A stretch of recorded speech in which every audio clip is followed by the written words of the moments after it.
cabin air filter costs $12 at Walmart. The dealership just charged you $65 to replace it. The job takes 90 seconds. There are no tools involved. You open a panel behind your glove box, slide the old one out, slide the new one in, close the panel. That's it. That's the whole service. And here's the part that should bother you. They know you don't know that. The entire business model of routine upselling depends on it. We looked at 7 services that shops and dealerships regularly recommend during oil changes in routine visits. 7 line items that show up on invoices as though they require trained hands and specialized equipment. In most cases, the part costs under $15 at any auto parts store. In most cases, the job takes under 10 minutes. In every case, the labor charge has almost nothing to do with the difficulty of the work.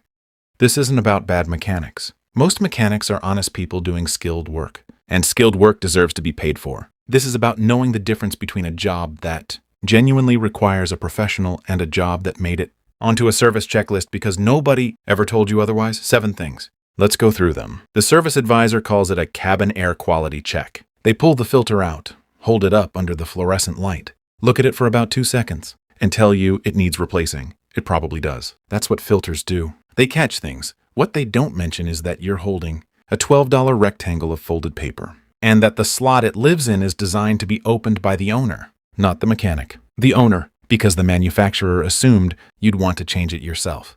Shops charge between $40 and $90 for this. The labor flag in most repair manuals is 0.2 hours. That's 12 minutes on paper. In practice, it's closer to 4. The filter itself costs them $6 or $7 wholesale. Everything on top of that is the price of your uncertainty. Most people approve this while sitting in a waiting room, half reading something on their phone, waiting for their name to be called. The number sounds reasonable. The car is already there. The answer is yes before the question has really landed. Behind your glove box, or under your dashboard. Depending on the car, there is a plastic housing. You open it, pull a tray, swap the filter, close everything back up. One search for your exact model, and you will never pay for this again. The engine compartment has a way of making people feel like outsiders. All that black plastic, all those wires going somewhere important. It looks like a place where mistakes happen, and that feeling is worth money to the right person. That's exactly why. The next one works. The engine air filter sits inside a black plastic box. You unlatch it, sometimes unscrew 2 or 3 bolts, lift the lid, pull the old filter out, drop the new one in, close the lid. 5 minutes, maybe 6 if you've never done it before. Quality filter from Fram or K&N. Runs $10 to $20. Shops charge $30 to $80 and flag. It has a standard upsell during any oil change visit. Because the hood is already open, the filter housing is right there. And a dirty filter looks alarming. When someone who works on engines holds it up and says nothing for a moment, that pause is doing a lot of work. Once you've seen where the housing is, you'll find it slightly embarrassing how simple it is. That's not a criticism. Nobody tells you this stuff. They're counting on that. The next one is almost too easy to point out. But the numbers are what they are. Wiper blades are sold at every gas station in America. Quality sets run $15 to $20. The installation mechanism is a plastic clip. You press a tab, the old blade swings off a hook, the new one clicks on. 30 seconds per blade. The instructions are printed on the packaging. Dealers charge between $30 and $60 for this service. Some luxury dealers charge more. Nobody has ever driven home thinking about the wiper blades they just paid $60 for. That's the genius of it. The number is small enough to forget, but it's not small relative to what happened. $60 for 60 seconds of work is a billing rate of $3,600 an hour for a plastic clip that a 12-year-old could operate. Buy the blades. The box will tell you how. The nitrogen fill is the one where I have to be honest with you, because the full picture is more complicated than the upsell makes it sound, and more complicated than the critics of the upsell make it sound too. Nitrogen does maintain pressure more consistently than regular air. The molecules are larger, they migrate through rubber more slowly. Pressure stays stable over a wider temperature range. German manufacturers put nitrogen in factory tires. Formula One teams use it. That's all true. Here's what's also true. The air around you right now is already 78% nitrogen.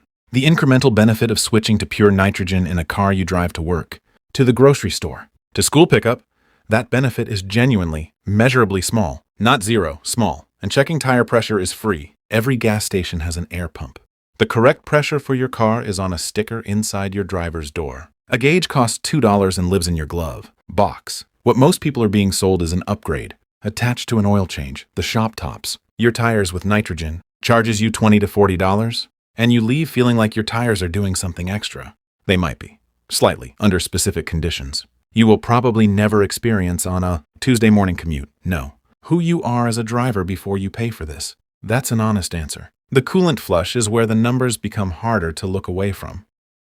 Coolant flush at a dealership runs between $100 and $180, sometimes more. That price covers the coolant itself, usually 1 to 2 gallons of premixed fluid, and the labor to drain the old, flush the system, and refill it. The coolant at any parts. Store costs $15 to $25. The drain plug on most modern cars is accessible from underneath without a lift.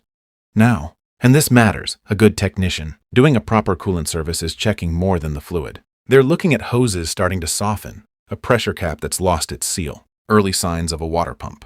That's about to become a much more expensive conversation. That inspection has real value. The problem is that most quick lube shops are not doing that inspection. They're draining and filling at dealership labor rates for a job that at an independent shop typically costs half as much for the same 45 minutes and the same gallon of coolant.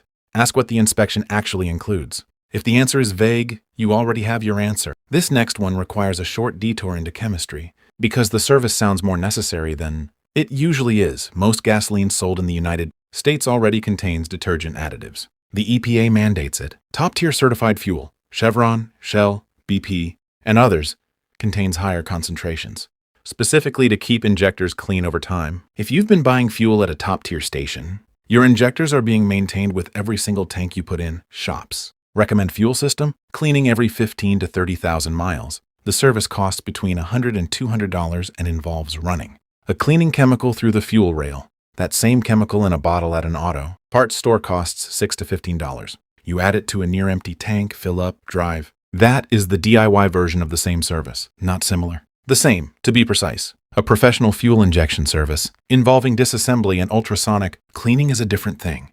And for a high-mileage vehicle with documented injector issues, it's worth the money. What most people are being sold is a bottle, additive administered at shop labor rates. On an interval, their service software flagged automatically, regardless of whether the car has shown a single symptom. The computer triggered it. The service advisor mentioned it. You were already saying yes to other things. Battery terminals corrode. The white or blue-gray buildup you sometimes see around the cable connections causes slow cranking. Warning lights, sensors reading strange. Cleaning them is legitimate maintenance. The tools, a wire brush about $3. A terminal cleaner spray about $4. Disconnect the negative cable first. Clean both terminals and both cable ends. Reconnect, $7. 5 minutes. Shops charge $25 to $60 for this. Listed as a NAR battery servicer or NAR electrical system check. So, here's the distinction that matters. The voltage test that usually accompanies this service, where they connect a meter and tell you whether your battery is strong, weak, or about to strand you. That test is genuinely useful. A battery that fails on a cold morning costs you a tow, and whatever the emergency, markup is at the nearest shop. Knowing it's weak in advance costs you $80 on your own schedule. That test requires equipment you don't own, and the few minutes it takes are worth paying for. What's not worth paying for is the cleaning. Ask them to run the voltage test. Do the cleaning yourself the week before your appointment. 7 services, hundreds of dollars. And in most cases, the only thing separating the invoice from the receipt at Walmart is the assumption that you wouldn't know.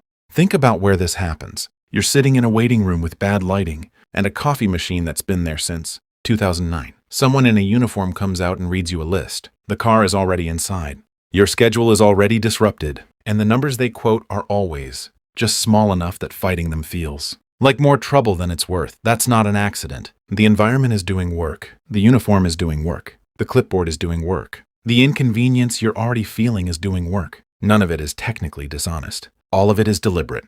Before you approve any of these services, ask what the part costs. Ask how long the labor actually takes. Check your owner's manual for the real interval. And ask yourself whether this came from someone who inspected your specific car, or from a system that looked at your odometer and generated a list. Your car sits in the parking lot of that shop the same way. It sat in your driveway this morning. It doesn't know where it is. It doesn't know what's being recommended. It doesn't know whether the advice is for its benefit or for the invoice.